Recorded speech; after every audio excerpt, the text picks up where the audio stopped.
Mine didn't either.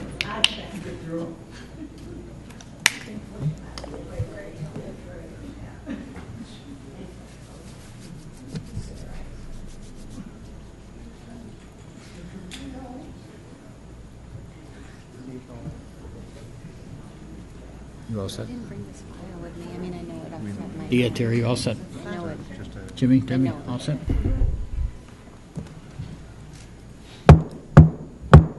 Good evening. I'd like to call this meeting to order. Today is Thursday, December 8th, 2016. Clerk, if you call the roll, please. Councilor McCormick. Here. Councilor Giannettino. Here. Councilor Cuddy. Here. Councilor Carabajal. Here. And Mayor Quill. Here. Would you please join me in the Pledge of Allegiance?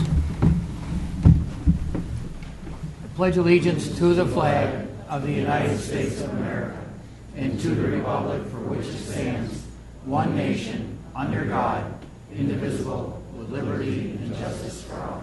And if you remain standing for a moment of silent prayer reflection.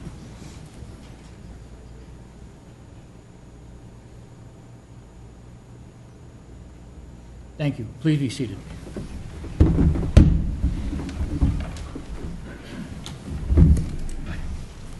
Mr. Clerk, public announcements? None this evening, Mayor. Very well. Move along to the oath of office for Captain Christopher Loeb and Fire Lieutenant Sam Giannettino. So, Captain Loeb, if you would meet me at the rail with your sons Ryan and Jacob, please.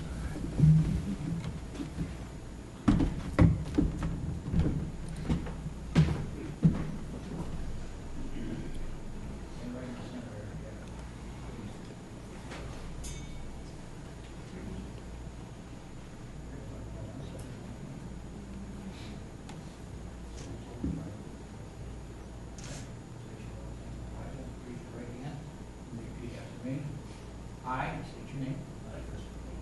Do solemnly swear that I will support the Constitution of the United States,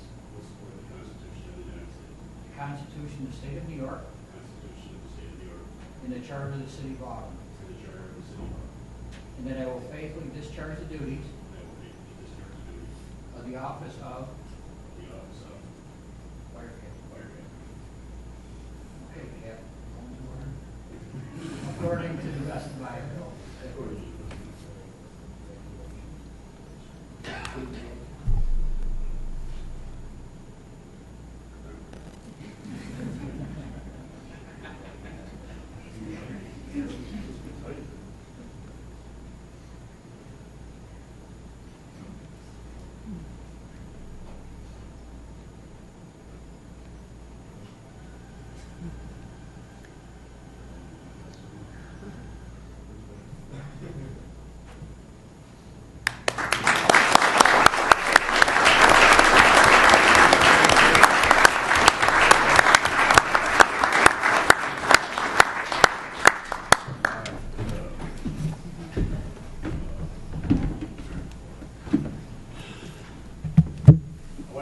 First off, thank you to my family for coming, for the firefighters, fire chief, all the firefighters down in the fire department who I've worked with in the past that are still on the job, that are retired, that gave me the opportunity, along with the city council that gave me the opportunity to work here in the first place, gave me the opportunity to be promoted. Mayor Quill was Chief Quill at the time, promoted me to lieutenant. To give me the opportunity to work in other capacities, former Chief Jeff Dagger, the opportunity to be the municipal training officer, which now is Lieutenant Giannettino's job. And I look forward to being here for many more years. Thank you very much.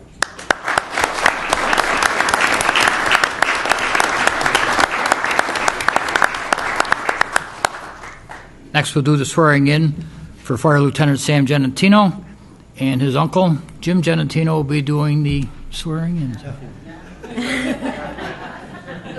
A lot of pressure up here, folks. A lot of pressure. So. Come on, old man. And with the lieutenant, I'll go that way, will be his wife, Amy, and holding the Bible will be his brother, Tom.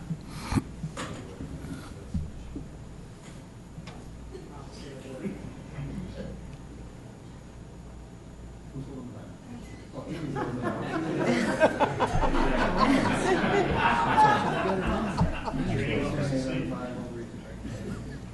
repeat after me.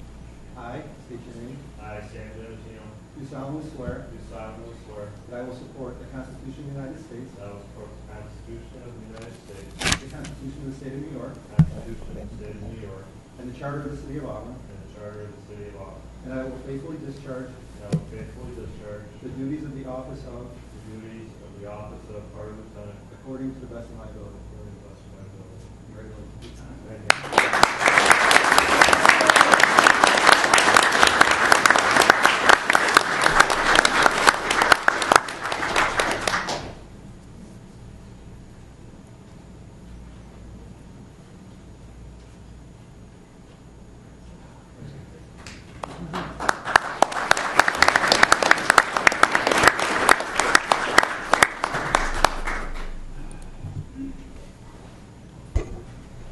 Probably be easier talking to 30 students in a classroom than doing this right now, but I'll do it anyways. Thank you to city manager, mayor, members of council. I sometimes will make the phrase, I'm a product of my environment. Yes, Frank. I truly believe that I wouldn't be where I am today, and I wouldn't be the person I am if it wasn't for my family, my friends, my amazing wife Amy, brothers and sisters in the firehouse,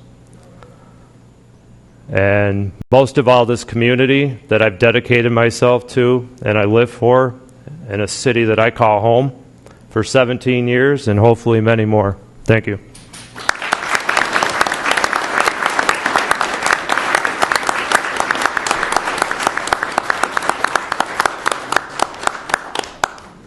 Council, we'll take a recess for about 10 minutes, so allow our families to share their congratulations. So, best of luck, gentlemen. Recess.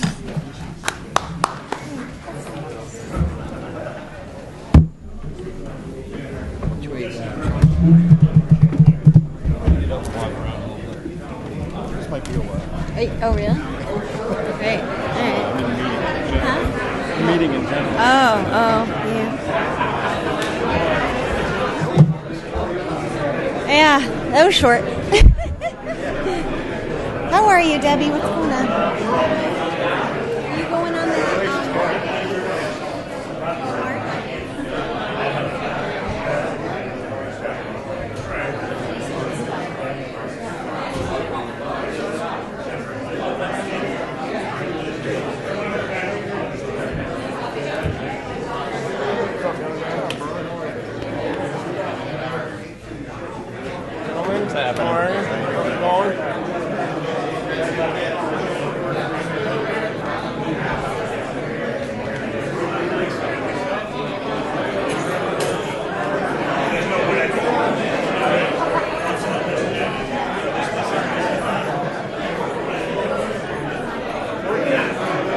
We're okay.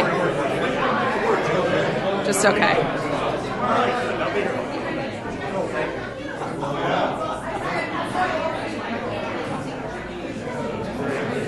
Congratulations. Thank you very much.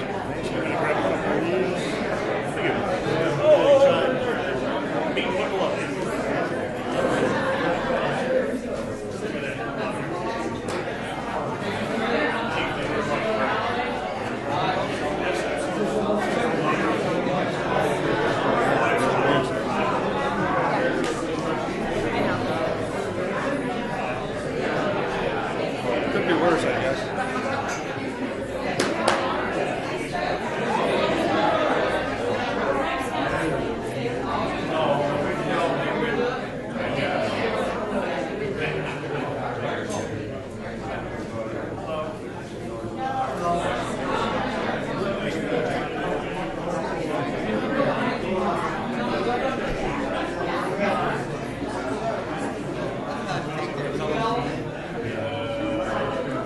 So how did...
Yeah, well, however they're going to do it, it's fine.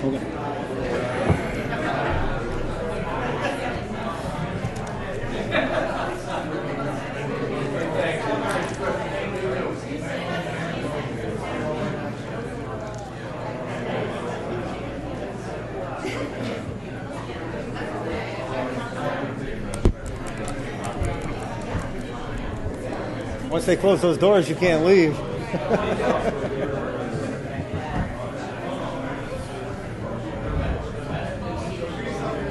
Never sworn into my job. Was I supposed to be? Probably. I never signed it. Probably not official. All the work you've been doing. I never signed an oath. Never. When you get to historic sites, just kick it It's over all to these Jimmy, sham. Jimmy and Judy's. Okay.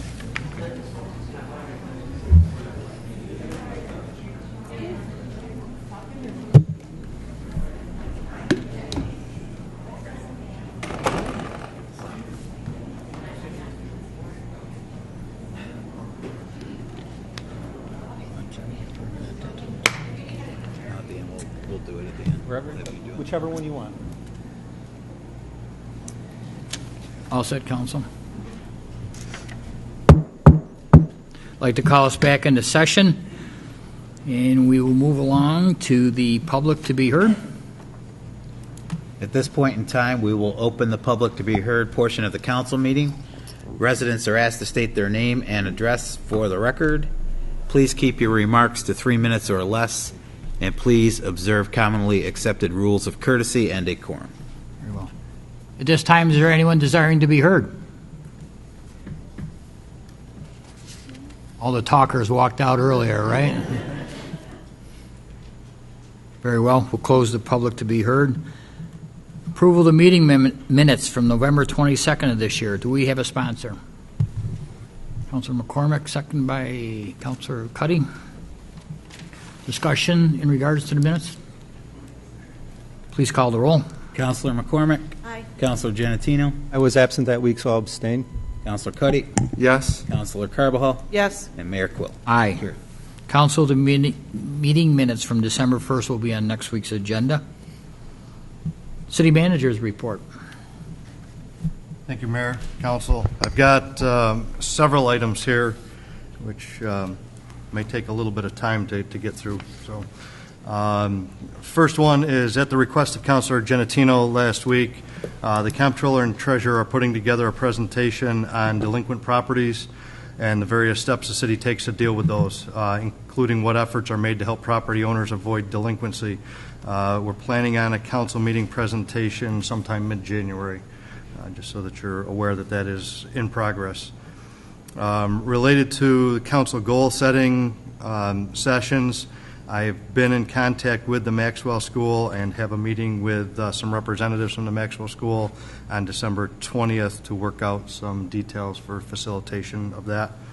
And if you've got any comments on that or input on that, get to me so I can include it in that conversation. Today, several members of council, myself and staff members met with our engineering consultants down at the water filtration plant regarding the engineering study for upgrades to deal with the cyanotoxins. And I'll leave that at that for right now in case any of you councilors wanted to speak to that later on. By now, I'm sure you're all aware, but I'll just make sure that it's part of the record by reading it in right now, just relatively quickly, that the CFA applications for New York State, the awards were announced this afternoon. And for the city of Auburn, the Auburn Public Safety Complex project was awarded through the New York State DEC a $2 million grant to pursue that project, as well as the Owasco River redevelopment design project receiving $289,750 grant to move that project forward. As everybody here knows, as the council knows, there's a lot of staff that takes part in that project or those projects, those applications, and in an attempt to just try to make sure everybody gets recognition for having put effort into those things. Some of the staff that took part in those grant applications, as well as another grant application which was not funded, Chuck Mason was definitely significantly involved in the process this time around.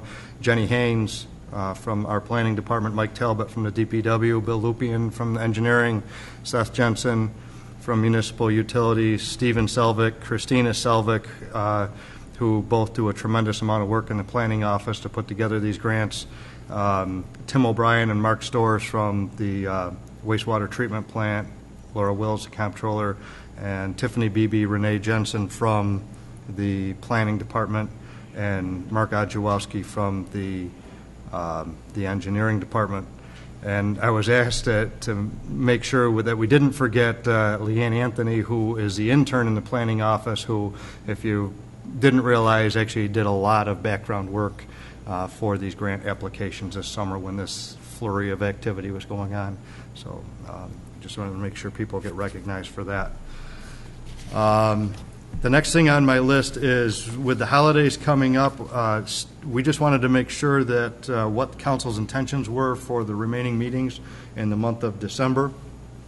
We have a few items that will need attention or require council's attention by the end of the year, so we want to make sure that if we need to adjust schedules that we've got that information. So if you've got any thoughts on that so that we can make adjustments to the schedule if we need to. I'm not sure what council's wishes are. Date or anything? Yeah, I had no idea if there was any thought to moving anything up, changing dates, changing times with the holiday or anything like that.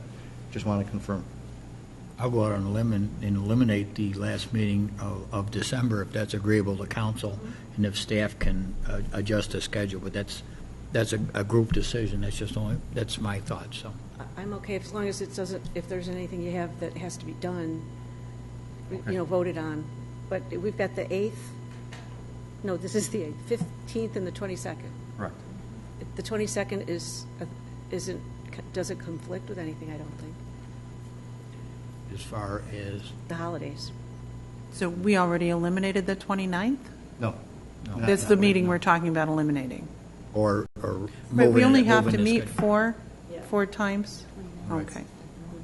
So I thought we already 29th took care of would be the that. fifth meeting of the month, so we just want to make sure that we're all on the same page with that, so we can Yes. put the agendas together and make sure we're taking care of business. So we have 4 nods. So Yeah, I'm fine. okay. We're okay with eliminating the Yeah. 29th? If staff can Okay. juggle the rest of the Yep. schedule around. So, and if we have to meet, we'll meet. That's not a problem. But if we can do it, We will check into that, and I'll make sure everybody is aware of what's going on, hopefully tomorrow. Mr. Duggar, do you have a grand total of what we were awarded today, by any chance? Approximately. $2 million on one award and $289,750 on the second award. 2.2. Yep. So this is certainly good news. You mentioned something was not funded. What was not? There was an application in for wastewater treatment plant improvements, which were not funded at this time.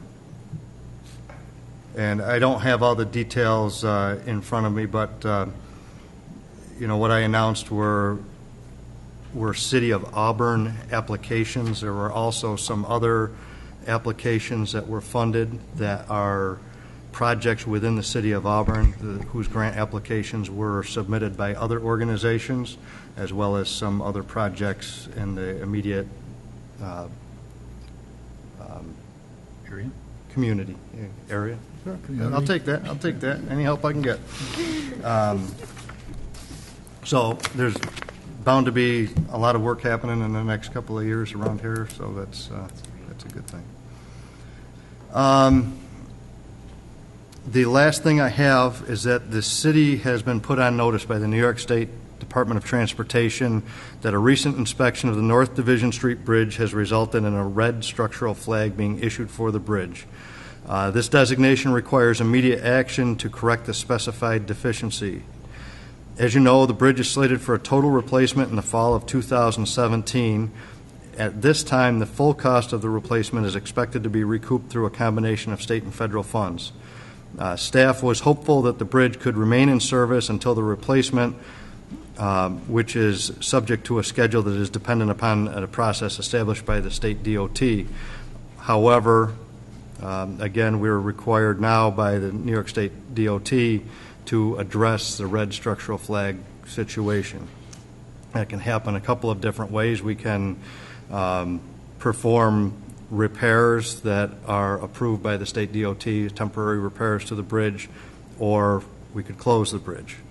The engineering department, in anticipation of this potentially happening, had previously solicited some estimates on the cost of a temporary repair of the bridge in the neighborhood of $75,000 to $80,000. So as we explore this a little bit further, we'll likely be coming to the council for your opinion on whether we should close the bridge for that one-year time period, which would divert traffic into other areas for much longer than the original anticipation project duration, which was supposed to be about 6 months. We'd be looking at more like 18 months of closure at that rate, or getting some bids on the project and coming back to perform those repairs. I thought we got bids for the temporary. We have a bid on that. Okay. We have an engineered drawings for what needs to be done. We have one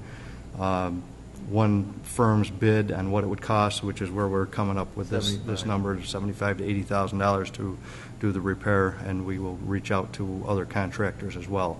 So that would be hopefully on the outside of things. But again, in the very near future, we'll be coming back to you for how you want to proceed with that. And you want us to wait till you do that? Or, well, Bill Lupien's here, and if you've got questions specific to what the situation is down there or the recommendations to handle it. Okay, just a quick question, maybe.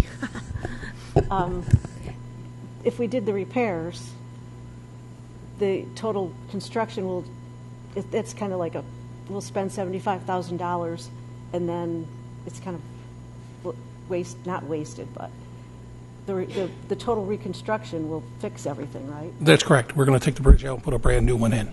So this is just temporary repairs. We knew it was coming. We've had structural flakes before. We've had to be required to do quarterly inspections, but this last inspection now demands immediate action.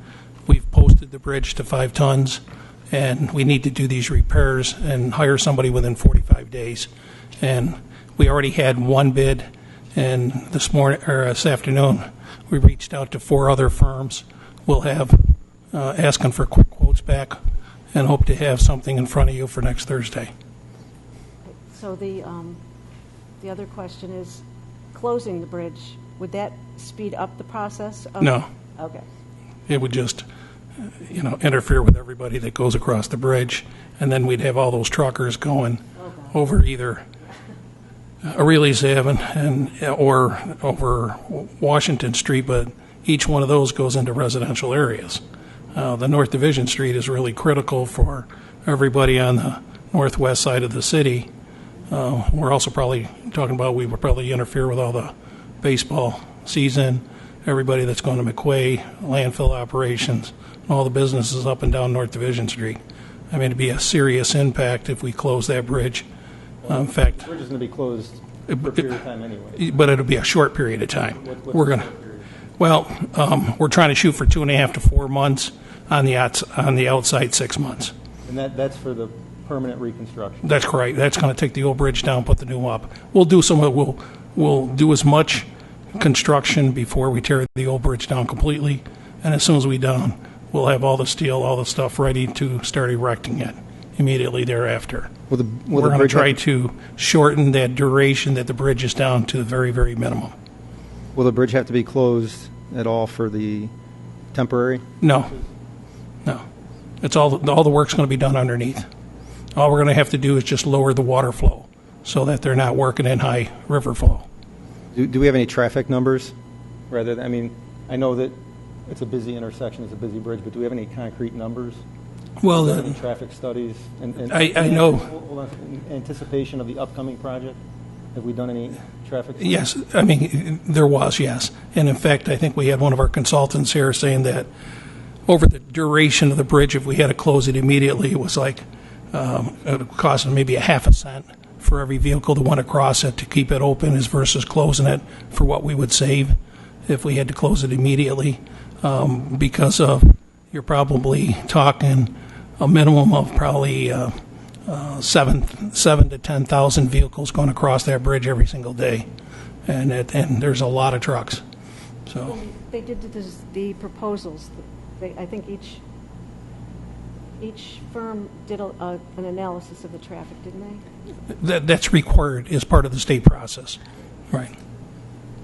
So Yes, Councilor. with this new red flag, does that change the scope of No. what was originally No, quoted? it's just that they've been monitoring the deterioration of the concrete. It's up at the bridge seats and some of the fascia, and a lot more of the steel has now become, the rusted steel underneath is becoming shown, and it's got a large safety factor, but it's to the point now the safety factor is getting down to the 1. They always like to have it 2 or 3 times what they feel it could handle.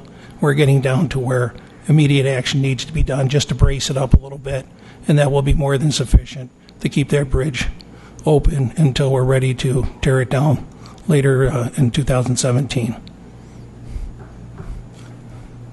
Considering that we got full funding on the federal and state for the entire bridge job, I mean, this is basically going to just cost us the $70,000, $75,000. And I went out and got, we approached 4 new Booley construction locally and 3 other firms this afternoon. We'll hope to get quotes back next week and hope to have this back before you. Now, is this project behind schedule, No. ahead of schedule, on schedule? It's a locally administered federal aid project, and it just takes about 2 years to get through the design process and about 1.5 years to build it. So once we get the go-ahead to start, it takes about 3.5 years to finish it up. And this one here is advancing just as quickly as every other project we've worked on. We've already got the design approval. They are now doing the final design and are doing the plans and specifications. We will be bidding this job late winter and hope it have it in the contractor's hand this spring. I guess, but about just getting the bridge to the port where we wouldn't get the red flag, I had thought that was being addressed. That's what we've been doing for the last probably 9 months. So it's the last 3 quarters. It still needs more, obviously. It's deteriorating, and we didn't do any temporary repairs. As long as we monitored it, and it was still within the safety factor, we went from the red flag to a yellow flag. But now we've got, actually there was 2 red flags and 1 yellow this week. So now we definitely have to take action. Is there any way that we can attempt to speed up this process through the federal government and the state government? It's now, I mean, the design approval has all the right-of-way has been that process is done. The design report is approved, and the consultant is working as fast as he can to get the plans and specs out. And so, I mean, this project's moving full blast right now. Yeah. To give you an idea how long it takes, when I first came on council, I think I sat in on the initial, I forget what you called it, but they did their proposals. That was in like March of 2014, I think. And the federal government is what kind of the loophole or the hoops you've got to jump through, and the red tape is unbelievable. I understand that, and I'm not blaming the city. I'm not blaming engineering. I'm just saying, is there any way that we can speed up the process through the federal government? I understand that this is being fully funded, but it's still $75,000 or $80,000 that we're spending on something temporary, and I have a problem with that. I understand. So I'm saying, is there any way we can speed this up through the federal government or through the state government? That's my question. It's in the contractor's, it's in the consultant's hands in doing the plans and specs. So he's going through the process right now. So we're at the point where it's no longer administratively any hurdles. It's just them doing the work, and they've been authorized to do the work. All the contracts are out there. Everything is moving very quickly, and like I say, we're already into December. We'll probably have this out in 2-3 months on the street. Okay. Thank you.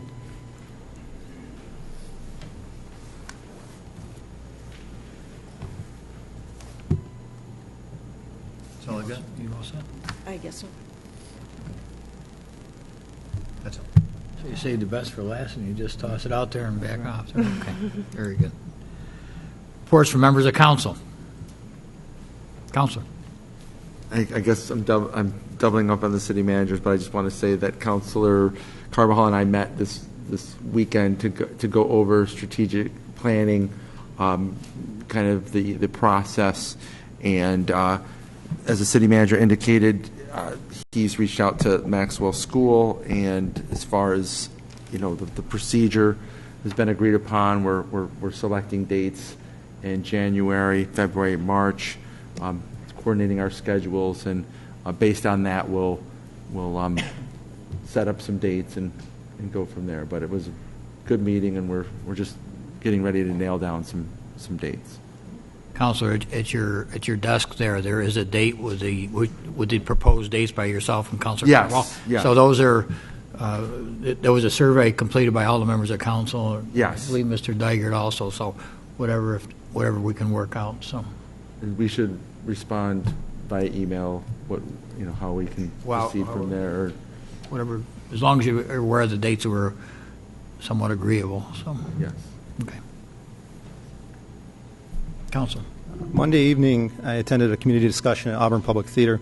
Councilor McCormick was there as well.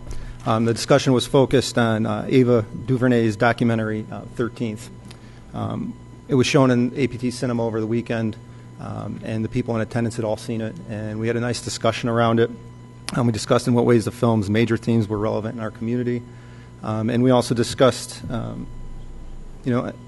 the idea of diversity and inclusion throughout our community, in our homes and in our workplaces. It was very well attended. I'd like to thank the police chief and the deputy chief for being there as well, and for Angela for scheduling that. I think it was a great conversation. I think we need to continue those conversations. Anyone else?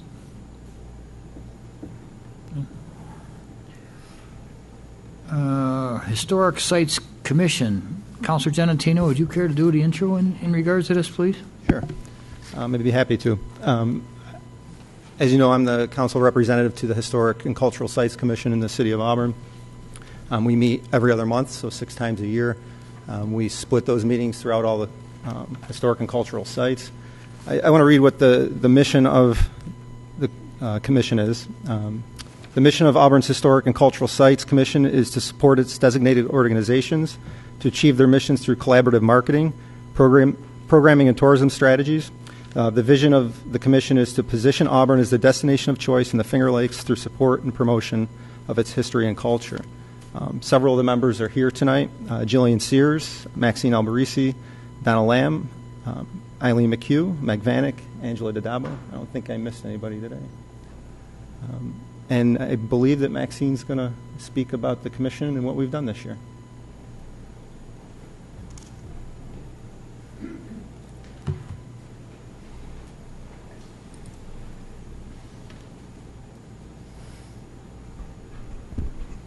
Good evening to the city manager, to the mayor, and council members. I'm very happy to be here to speak to you.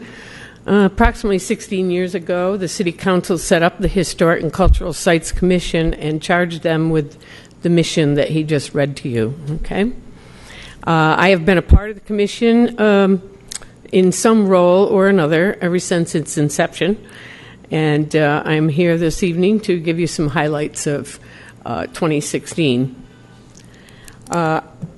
In our advertising budget, we distributed our brochures at the Gateway Information Center at Route 81 and mailed out 6,838 brochures in response to requests from the Meredith buy. Approximately half of the requests went to places that we felt would probably be day trips, and the other half were out far enough so they probably would be coming overnight, at least somewhere in the area.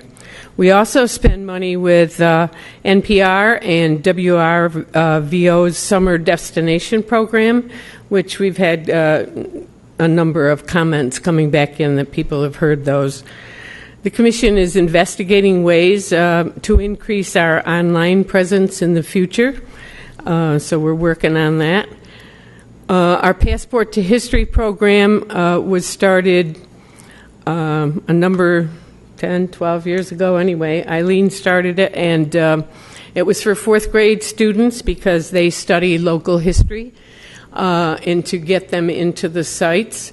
The original initiative was to get the kids and their parents into the place. It's still kind of our initial thing, but to accommodate their school study and schedule, we switched from a spring period of time for them to go visit the sites to the fall. So they'll be finishing up the end of December and started early in October. And what has happened, 3 of the sites had all of the fourth graders visit because the school did did tours for them or brought them out on class things. So they were all fourth graders were here at City Hall and at the museum, and I believe the Seward House. Was that the third one? All right. So if they want to compete for the prizes, which everyone who finishes 8 sites will get a T-shirt that has History's Hometown on the front and lists all the 8 sites on the back of it. They have to go with their parents or grandparents or somebody that'll take them, okay? It's free admission for the children and anyone accompanying them. Not the whole family, but the parents, all right? So that program has evolved over the years from our original things just to accommodate and make it worthwhile, and we keep on evolving and working with the school system and the teachers. Some of the other projects are First Friday, which BID has taken over and done a lot of that. We still support the sites who are doing things for First Friday. Holiday Open House, which is this weekend, free. All the places are decorated and planning to entertain you. So we hope you'll all be out to support that. In summary, I would like to say, just give you an idea of how many visitors have come to some of the sites. Willard Chapel has 10,116 visitors so far this year. The Schweinfurth had 13,000. Seward House, 13,698. Auburn Public Theater, 15,000, and they said that a third of them are from outside the region. Some of the places that they come from, I only have Willard Chapels, but I'm sure it's just a cosmic, if they come to Willard Chapel, they're coming someplace else also.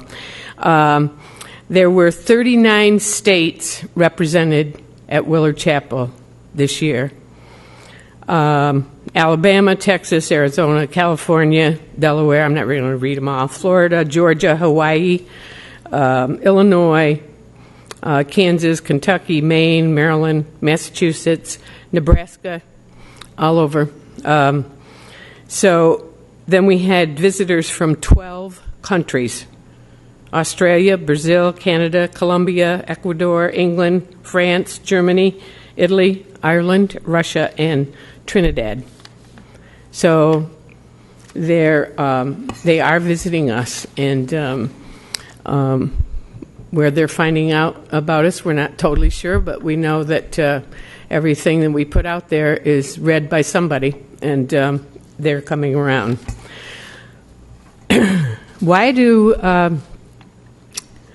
From some county records, why do they come here? This was quite interesting, and Meg furnished these for me. If they're coming for a day trip, 62% are looking for fine dining and local culinary. 45% are shopping. 37.6% are driving and sightseeing. 37.6% are going to wineries, and 24.9% are going to historic sites and museums. If they are staying overnight, that changes a little. The dining goes up to 68.2%, driving and sightseeing 60.6%, shopping 54%, wineries 47%, and historic sites and museums up to 31%. So these are the things they're looking for when they come into town. So on behalf of the Historic and Cultural Sites Commission, we would like to thank you and tell you how much we appreciate your support and how much we look forward to working with you in the future. We anticipate this is going to be a very exciting year for History's Hometown. Thank you very much, and this is my last report as the chairman. Thank you. Hey, Maxine, if you just wait just 2 minutes, please. We're going to give council a chance to see if they have any questions or whatever. Oh, okay, sure. If I can't answer them, I'll send the answer for Jim. Nobody has anything? I have something for you.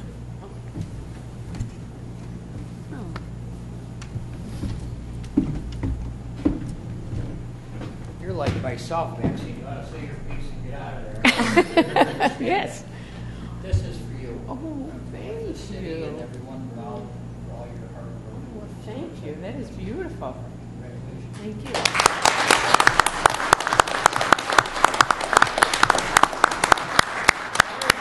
Thank you.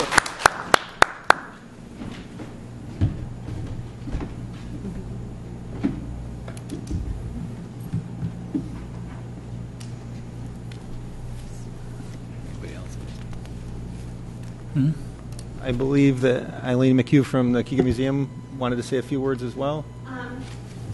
Just a report on what's been happening at the museum.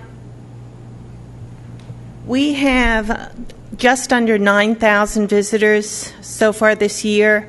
I haven't run the numbers, but I do it at the end of every year, and usually between 60 and 65% of our visitors are from outside Cayuga County. That's heavily weighted to the summer when we have a lot of tourists. This year we had an exhibit on the history of law enforcement in Cayuga County, an exhibit of contemporary Haudenosaunee art. That was the one that was visited by every fourth grade class in the city and quite a few from the surrounding communities. Right now we have an exhibit of quilts from the Moravia Quilt Guild. And our three main exhibits for next year are pressing ahead, the Auburn publishing industry in the 19th century, which was extremely important and influential. It was a real center of publishing at the time. The main exhibit in the summertime is Becoming American, the Italian immigrant experience in Cayuga County, which we see as the first of a series of exhibits on the different ethnic communities within the city. And an exhibit in the fall, Women's Protest, both sides of the fight for suffrage in New York State.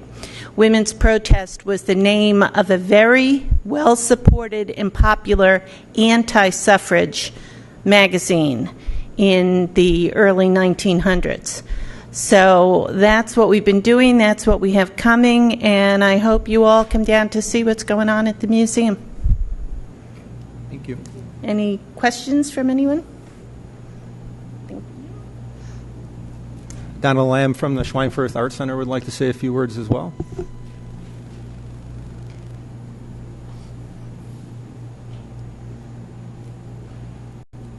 Thank you, everyone. This year, the Schweinfurth celebrated its 35th anniversary.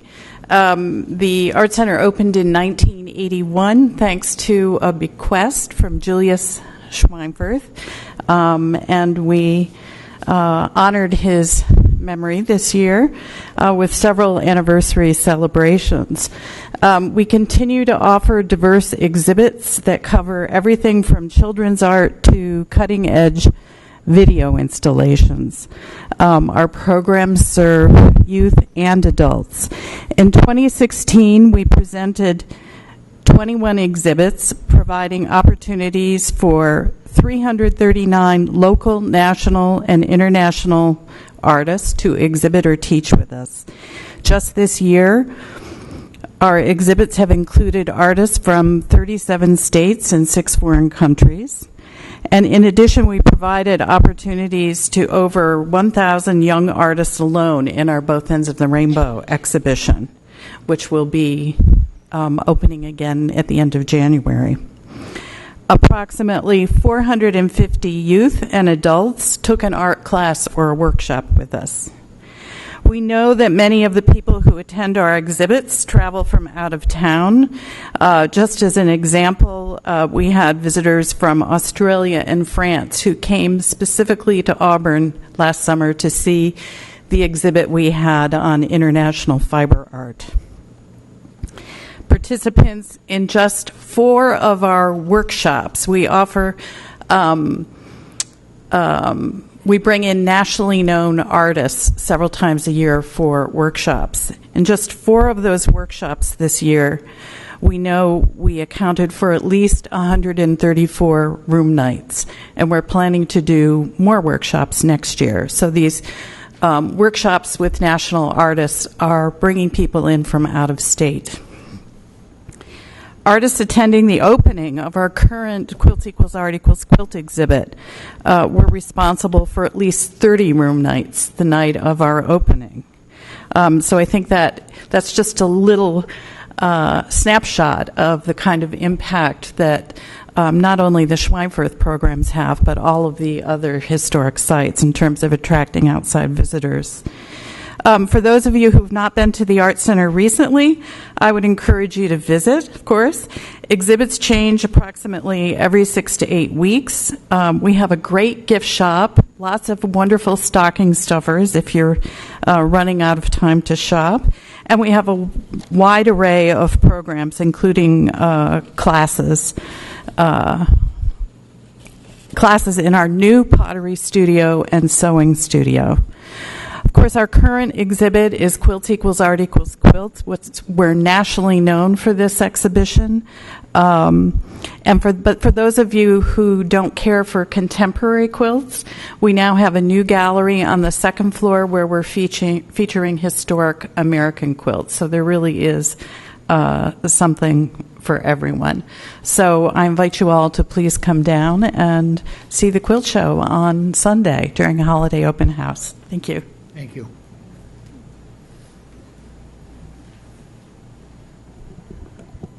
Angela or Meg, would you like to? Okay. Real quick, I'd just like to say that before becoming a member of council, I served a term on the board at the Cugin Museum.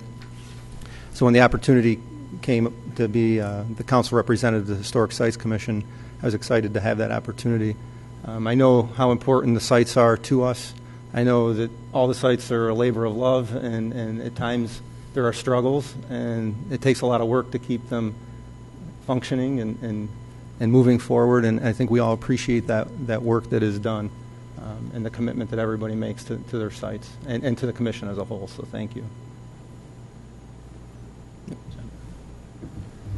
I know I'm getting old now. Donna was talking about quilts, and I thought she was talking about quills, and I'm thinking, wow, I've got more family going to be here, so. That exhibit's planned for next year. That's next year? Okay. I'll get down and see the quilts, though. We have to be related somehow.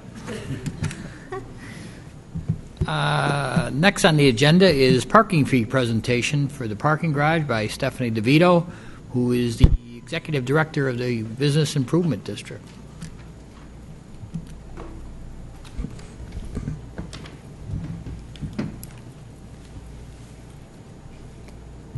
Good evening, Mayor and Council. I would like to personally thank you, and on behalf of the Auburn bid, for giving me the opportunity to present to you a parking garage fee proposal for your consideration. As Auburn continues to be a destination for top-notch restaurants, retail, fine arts, historical, and cultural sites, we must persevere with accommodating our local residents and visitors with accessible, safe, and feasible parking. While we have all heard the popular phrase, there's absolutely nowhere to park, I think we all have responded at one time or another by saying, that's a really great problem to have, isn't it? I know I certainly have.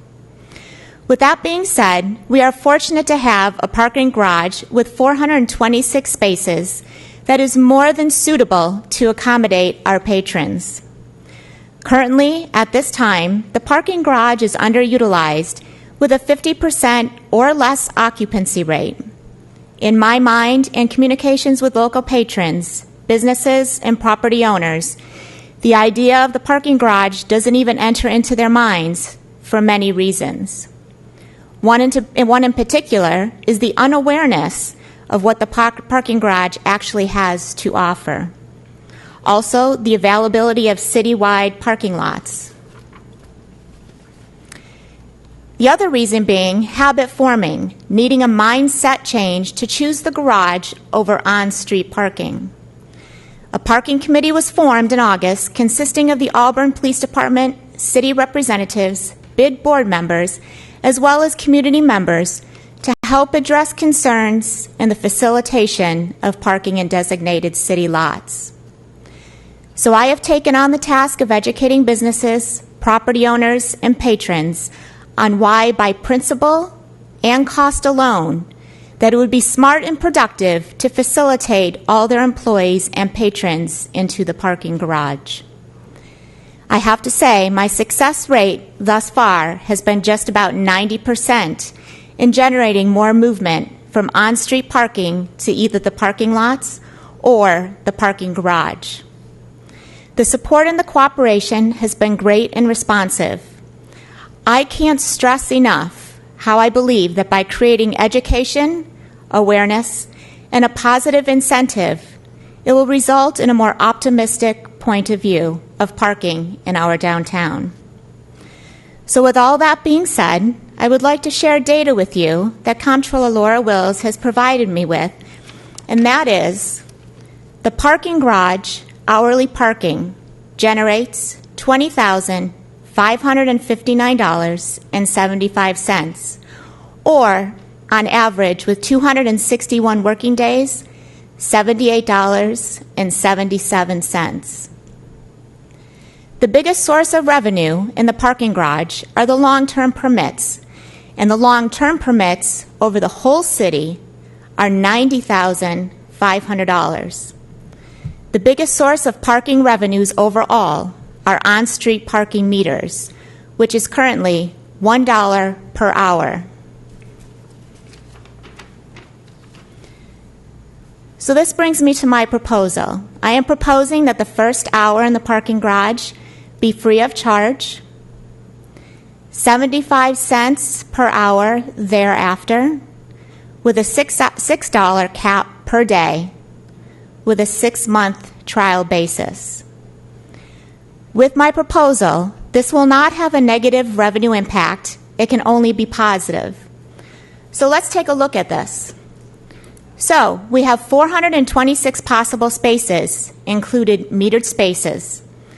The revenue has a potential per day, going on the figure of a cap of $6 per day, of $2,556 per day. And if only 50% of those spaces are utilized, which of course would be 213, the revenue would be $1,278. So as you see, based on the previous data that I shared, it is only a positive and a win-win situation for the parking garage to have the fees altered. At this point, is there any questions in regards to the data or the information that I just provided specifically? Just to go back, because Counselor, would you speak in that microphone? You have a tiny voice. Thank you. Oh, I didn't realize I was so meek and shy. The daily, you said that to do your proposal, was it 78, 77 per day in the parking garage? When you My actual proposal? No, prior to your... Oh, prior to. It is actually over 7 hours is $8.75 a day, but a day. Okay, but where does the 78, 77 per day? Oh, that is. Let me back up here. So the parking garage hourly parking generates $20,559.75, or you can equate that to, on average, and look at it as 261 working days, which then is equivalent to $78.77 per day for 261 days a year. So your proposal, the 25, is that the 1,278 is a full garage? So my proposal would be if all 426 possible spaces were utilized, including the metered spaces, for $6 a day for those 426 spaces, it would be $2,556. So then I just showed that half of that, certainly is only $1,278. So, I mean, that's a significant jump. We're looking at $78.77.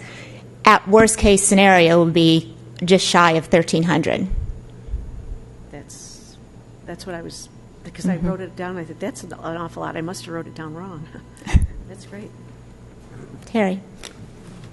But at the same time, in a good way, their first hour is free, so that people who would normally go into park in the street, it would be less money for them. But what it would do is it would utilize the parking garage more. That's the incentive. That's the win-win that you were talking about. Exactly. And that's the incentive, is to try to get people into the parking garage to alleviate spaces out on the street so that we can create more spaces for the patrons, which obviously in turn generates more revenue for the city. So, we've all heard the sayings, there's not enough parking downtown, and, I've been finding that there's people that park there all day long, which we have corrected that problem, so it's moving in a positive direction with the education and awareness aspect of what I've been doing with all the businesses. So that is helping. But I think trying to have an incentive for the parking garage, you'd be surprised how many people have no idea where to park in downtown. And that includes the parking garage. I mean, even though it's visibly seen, it doesn't register in their mind because they're so conditioned to parking right in front of the door. Is there? That's a good point. I mean, if there is some kind of mental or psychological barrier, besides the money incentive, is there any kind of visual incentives? I know that there's been signs put up, parking, that might help a little bit, but there may be something else that could really direct people in there. Has there been talk about other ways in which signage or visual aids to help guide people into that as a... Well, certainly we would have the signage and all the visual aids, and and we would have these, the new changed fee scheduling if it was approved. But I think that goes in addition to, that comes from the bids office as well, is that, that's my job to make people aware and educate them on what the costs are versus, I go into all the businesses that are new and upcoming as well as the existing ones to update them on the information that that has changed, anything that is new, or just as a gentle reminder, hey, we have these services or this has changed. So, I have found that educating them and making them aware in a positive light instead of pointing the finger that they're doing something wrong, you try to generate a positive aspect to that, and they're very receptive. So I think between email, communication from my office, certainly it would be, I would assume, in the city, on the website somewhere of a fee change, what it would be for the parking garage.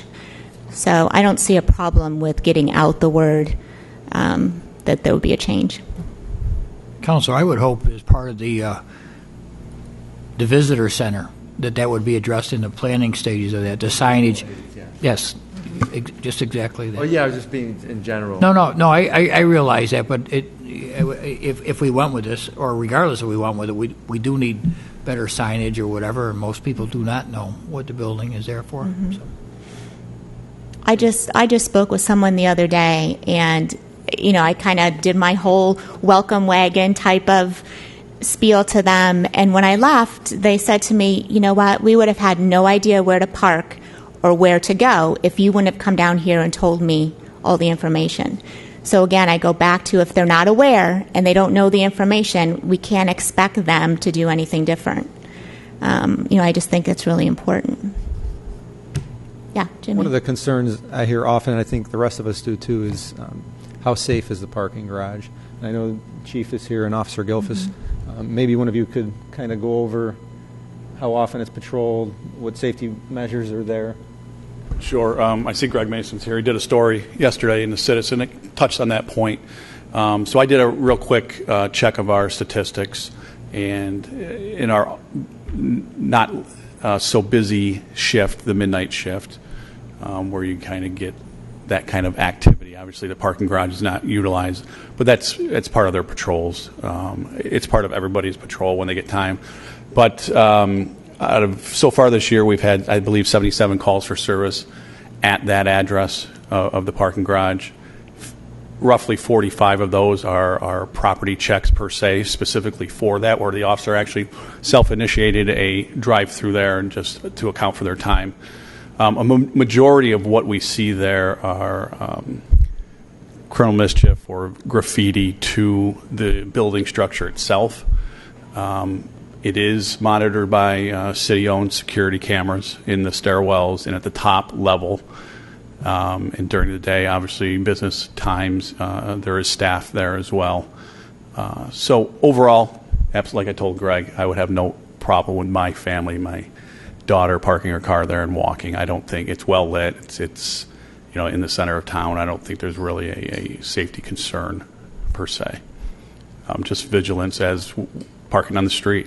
It's the same. I would advise the same as parking anywhere. Just be aware of your surroundings. Thank you. Any other questions on that part of the presentation? Stephanie, how about the metered parking on the first level? And second part is, does this affect the long-term parking passes that certain...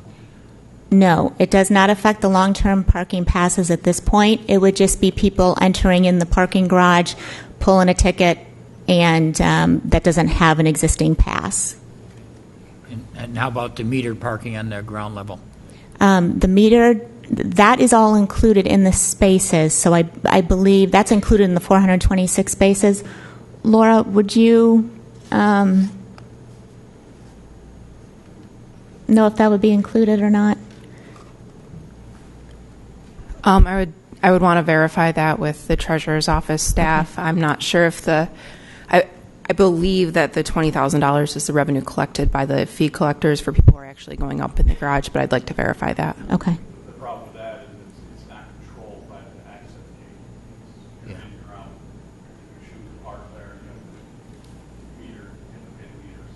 Yeah, that's my concern, Chief. Is the metered parking there in your proposal? Is it going to remain metered parking there, or we don't know? Well, I don't know 100%, but in my mind, I would say the metered parking would just stay as it is, and I think it's probably easier for the ticket people at the booth when people come in to figure out, okay, deduct the first hour, it's free, and look at their ticket, because how are you going to check that? Yeah. So in my mind, I think it would just be left alone. It would just be entering the parking garage, right? Okay. Yeah, because everybody, including Mike Quill, will say, well, I've only been there 30 minutes, and I've parked there for 8 hours already. So, yeah. Okay. No, I'm just looking all different angles. Yeah. Questions? Okay. All set? Have a little bit more. You guys are set, though, for now? Okay. There has been an interest for 2 free hour parking. However, if council could consider that for possibly the future, after a trial run of the first hour being free, that would be great.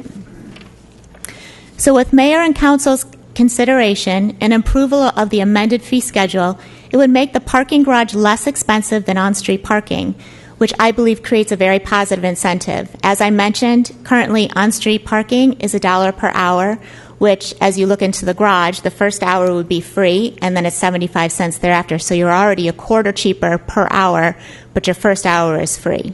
So, right there, it's definitely significant. I also believe that with the proposed Welcome Center to be unveiled in 2018, it is important that we begin to increase and utilize the asset that we have in our city.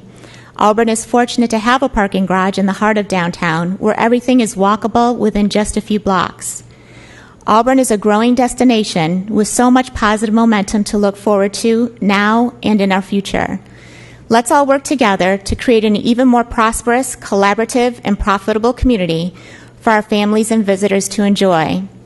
We want to give them the absolute best Auburn can offer, because if we don't, someone else will. We are very fortunate to have a terrific, supportive community. I have lived in different cities throughout different states, and I am proud to live, work, and be part of such a warm, great, and hospitable community. I can proudly say Auburn is the best, and I wouldn't be anywhere else. It is truly home.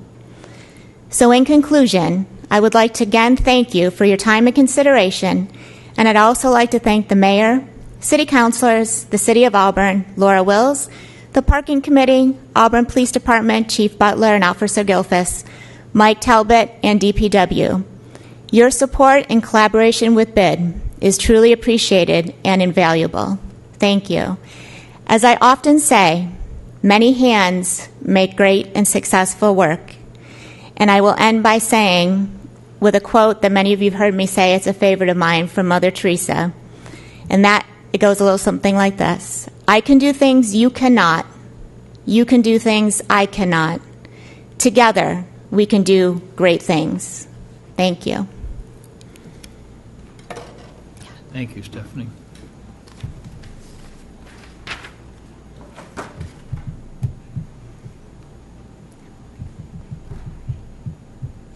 City Manager, do you have a plan or an idea how you want to tackle this in the near future, or are you going to work on that and get back to us? Well, we'll get with Stephanie, and again, one of the things that comes up is with the visitor center, we need to make sure we're taking all that into account with the change in the parking situation there. So we'll continue to work on it with the planning staff and the parking committee that's already got a lot of work underway. Okay, very good. Thank you. Our next presentation will be Auburn Regional Media Access with Mr. Bob Pennefeather. Bob, welcome back. Thank you. Supposed to be an easel up here, so it's all yours, Jerry. I could be an easel. Won't be the first time.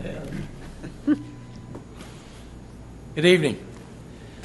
Just to give you an update on Auburn Region Media Access, which I do about once a year. It's been about a year and a half.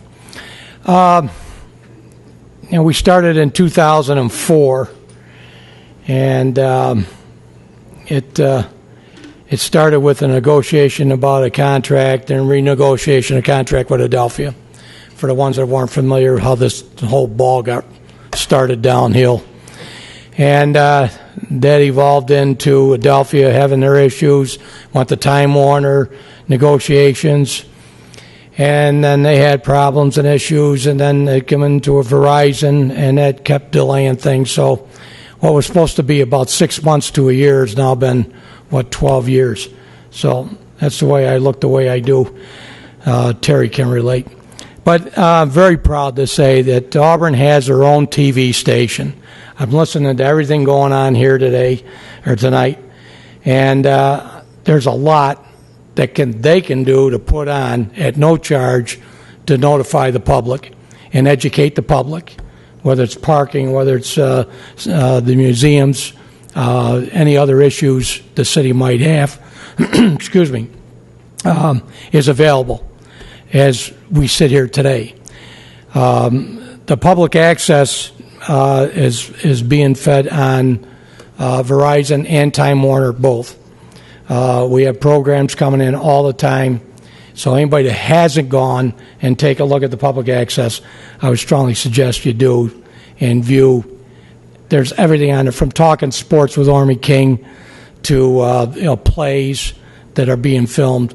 And we're going to take it to the next level. And my reason here tonight is the next level is a DIY studio, do-it-yourself studio. This studio is going to be housed at the Auburn Public Theater building on Genesee Street, where we're presently located. This studio is going to be available to Auburn area residents that are included in the Adelphia and Time Warner contract. It's some 6,500 subs. This studio will allow one person, to go in, sit down, and interview multiple people by themselves. So you don't need the roving cameras. You can go into this studio. Acoustic is at the top level of soundproofing the room. Blue screen TV or blue screen background for the TV. So there's many different things that can be done with this studio. So we're just launching this program now. We have a budget of $15,000 that we have to raise. We're 501c3. We are going out to different organizations. We're looking for donations, and it's going to be it's quite a station and quite a thing to have in this community. We did go down and visit Ithaca, and they have something similar, but not at the level of.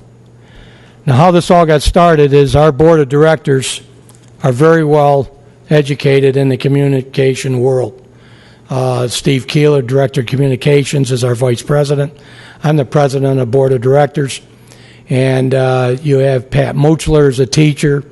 Terry was involved in it for quite a few years. And, we really have people that know the communication business extremely well. And as you move forward in the media world, everybody in this room knows what's going on. I used to say PDAs. If I said PDA today, everybody look at you like, boy, you old man. I was going to say something else, but I'll keep it clean. A PDA. And that was only 7 or 8 years ago. So that's how fast everything's moving along. This studio concept, again, the value of it is going to allow us to connect a lot of dots. Our mission really is to connect the high school with BOCES, with the college, of any student that shows any inclination or interest whatsoever in the communication world. Whether they want to be a writer, whether they want to be a producer, whether they want to be a filmmaker, they want to go out and do interviews, whatever their interest is, they can start right here at the age of 13, 14 years old when they start at the high school. And we can start an internship. So we're working right now to connect the dots, if you will, between the education departments here locally. That's a great attribute. The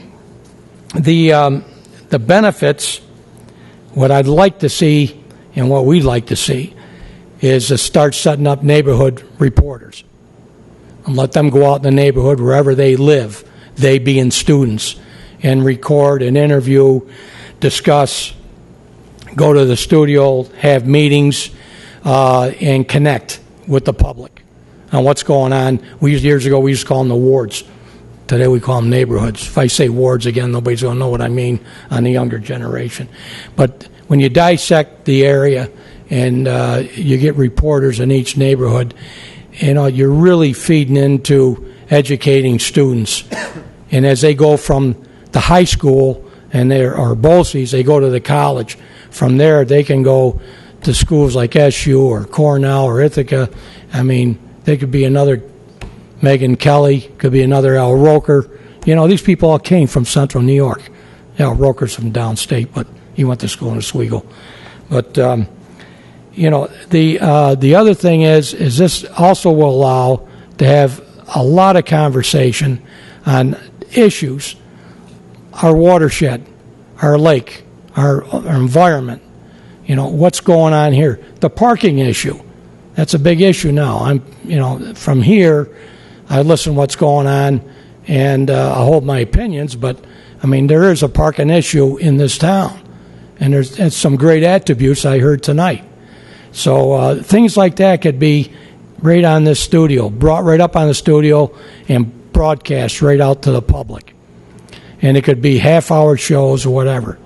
If anybody never saw, Talking Sports with Ormy King or Porch Talk with Steve Gage, those are very interesting shows. And so we're boosting the level of interest, and it is taking hold. It's growing very well. I'm getting acknowledgement all the time or comments all the time, very positive. And this studio here is going to be the catalyst. This is going to be it. Our goal is to raise $15,000. Schematic is done. All the drawings are done. I have handouts here I'll give you before I leave. And all the information is here. We're ready to go. Any financial help you can offer, beautiful. And if this is being filmed, anybody out there in the world, we're taking donations effective immediately. We will not return a check. Where would you send those donations? Yeah, well, it's all in here. It's going to be a donation. It's going to be a donation. It's going to be when you go on our site, you can push a button like a PayPal and make a donation. So that's all up on our site, and I've got it here as well as handouts. We have different levels of donating, which will all be up on site, anywhere from $25 to $500. But I'm here to tell you, if you want to make a donation of $5, I'm not going to turn it down. Nobody on our board is going to turn it down. So we look forward to working with the local businesses and tying in with the Chamber of Commerce, because I think there's a lot of activities that they do, our local businesses and entrepreneurs, that they do that we don't know about. And nobody is going to cover Auburn area in new concepts and ideas and problems and problem solving and issues than Auburn. It's just not going to happen. Syracuse isn't going to do it. Nobody's going to do it. And not cutting down the paper, but in the paper you get an article. Here you can get a half-hour discussion or an hour discussion. And the way this all works is that you can sit down and you don't have to know anything about communication. We handle everything. As I stand here today, we have cameras that are available for free that you can go down as an Auburn citizen and take the camera and video games or plays, whatever. Bring it back to the drop box on Genesee Street, 108 Genesee Street, and drop off a flash disc or a CD, and then we will take it.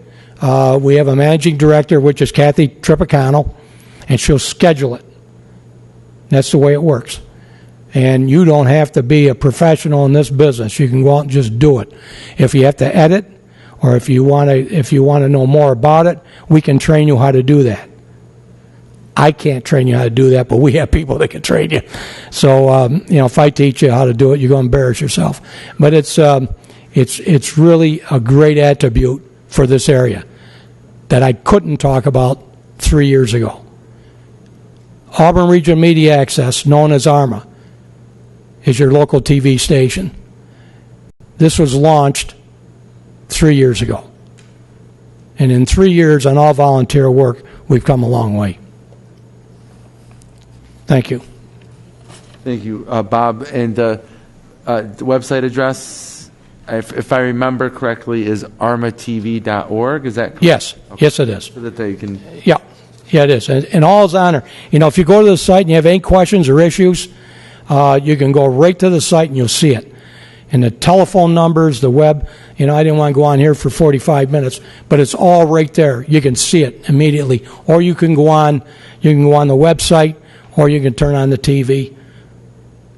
And you can see Verizon is channel 31, and Time Warner is channel 11.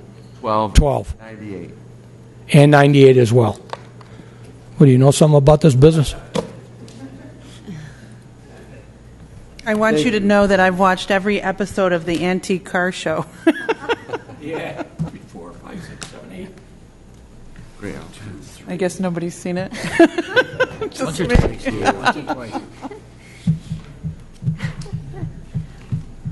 Great, thank you. My card's on there as well. If you have any questions or issues, if you want to drop me an email or give me a call, my card is attached to that document I just gave to all of you. All right? Thank you very much. Thanks for the time. Thank you. And we look forward to having a lot of these topics that were addressed here today up on the screen. Can I just say a couple words? So I was with Bob in the early stages of ARMA, and it's great to see this come such a long way, and very exciting that you're building the studio that we once dreamed about way back when, and I'm glad that you're starting the fundraising for the DIY studio, and I'll be glad to contribute. So thank you. Great, thank you. Any other questions from anybody?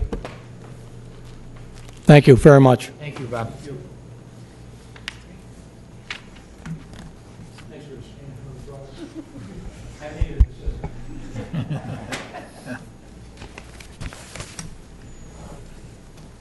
Council, it's your turn. Other business? No? No. No? Do we have a request for executive session? I'd like to request that City Council meet in executive session to discuss 4 items concerning attorney-client communications. All 4 items? Mm-hmm. So at this point, I entertain a motion. One to add. All right. Employment history of a particular person and all that goes with that. Very well. So I entertain a motion for executive session by the stated objective. Do we have a sponsor? Councilor McCormick, seconded by Councilor Carabajal. Please call the roll. Executive session, 7:23 p.m. Councilor McCormick. Aye. Councilor Giannettino. Aye. Councilor Cuddy. Yes. Councilor Carabajal. Yes. Mayor Quill. Aye, we'll be in